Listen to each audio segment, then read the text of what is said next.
Well, Samsung out with a new spin on the flip phone. They announced two new foldable smartphones, and here with all of the details is Yahoo Finance's Dan Howley. Dan, flip out for us.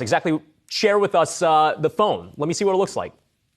I actually don't have it on me quite yet, but Samsung did announce today two new smartphones as well as a smartwatch. The two new phones are the Galaxy Z Fold 4 and the Galaxy Z Flip 4. I know those names are a bit of a mouthful, but they're both foldable devices. Now, the Flip is basically a clamshell style phone. The Fold is a book style phone that you would open as you would a book. And they're essentially meant to continue Samsung's effort to mainstream these foldable devices. The company has put a ton of effort, R&D, treasure behind the kind of mainstreaming of these devices. And this is kind of their continued push to do so. Basically, the devices themselves, minor upgrades as far as the look. They're a little bit thinner, a little bit lighter, but they do have stronger displays, which is important when it comes to these types of foldable devices. You'll remember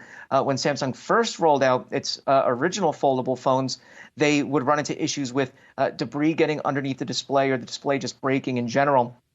So they're kind of doubling down on the durability there to ensure that they don't run into that in the future. And then they also have new cameras on the rear as well. And those are, the kind of updates you would expect from these kinds of phones. I think that the main takeaway here is the software that they're running.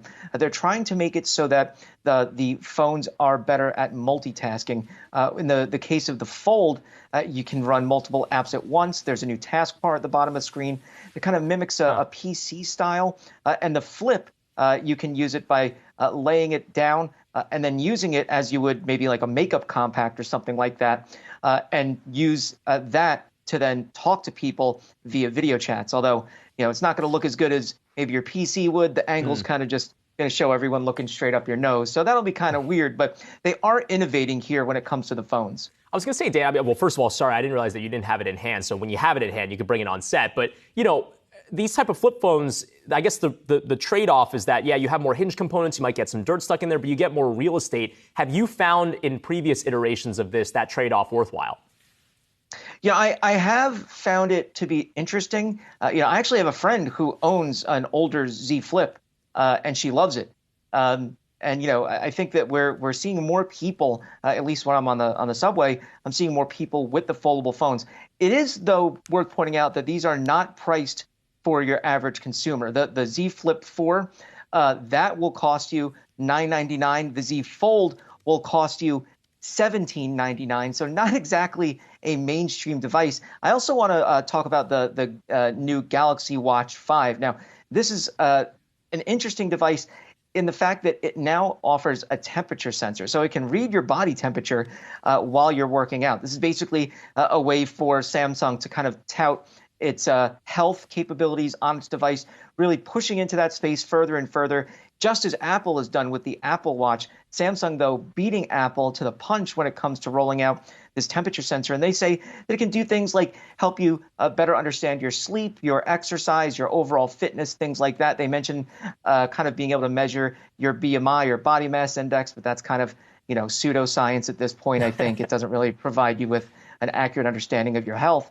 But, it is interesting to see them rolling into this. And then, they'll provide kind of customized workout options for you as well. So, they're really moving forward here with these new devices. And this is kind of Samsung's MO, where they go with a new style, a new innovative feature, and then other companies, Apple, will go ahead and, copy that and kind of implement it, let's say, a little bit better.